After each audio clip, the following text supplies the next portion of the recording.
All right, so this piece, this is one I literally discovered tonight, like an hour before the show. Yeah, I'm doing that thing I do on deep cuts. Hey, I just found this. I'm going to play it tonight. Yeah, I'm doing that. So this is one of the easier pieces by Liszt. He was in his late 30s when he wrote it, or at least the date on here is 1848. I don't know if that means that was when it was composed.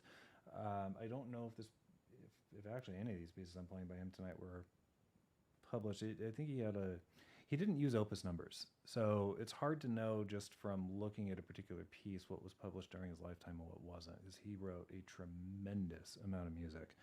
I mean, his Hungarian Rhapsodies, there's 19 of them.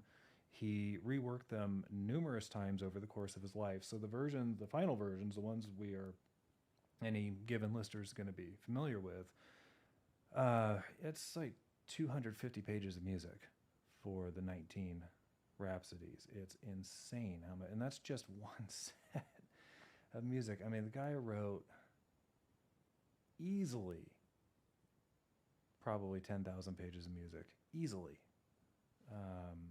probably more. So anyhow, this piece is called Romance. I just found it today in my folder of Liszt music, so I don't really know anything about it other than it's cool. It's really pretty, and it doesn't really sound like a lot else that Liszt wrote, in my opinion.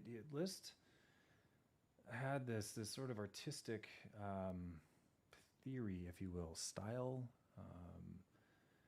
where he wrote music in a somewhat circular fashion, meaning it would constantly return to the same thematic ideas, but he would try and do different things with it each time it recurred.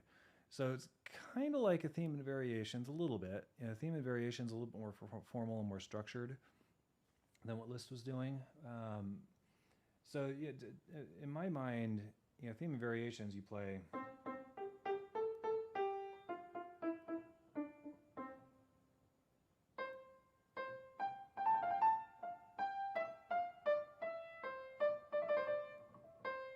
That's a little variation on a theme.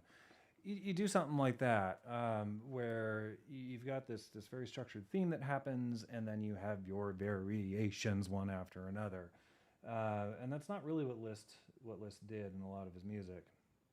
He would almost, like, in my mind, kind of like a vulture circling or a hawk circling. He just kind of loop around the same thematic ideas over and over and over again. It's an interesting approach. One I don't always like personally.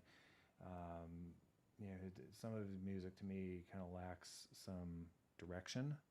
There are a few pieces by Chopin that did that too, where it's just like you're just literally going in a circle the whole time. Anyway, this Romance, is a little bit different. It sounds, to my ear, sounds something more like Chopin. So it has 1848 written on it. Liszt was born in 1810. It could easily be a publication date, and he wrote it much earlier in his life. I'm not sure. This is Romance in E minor.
All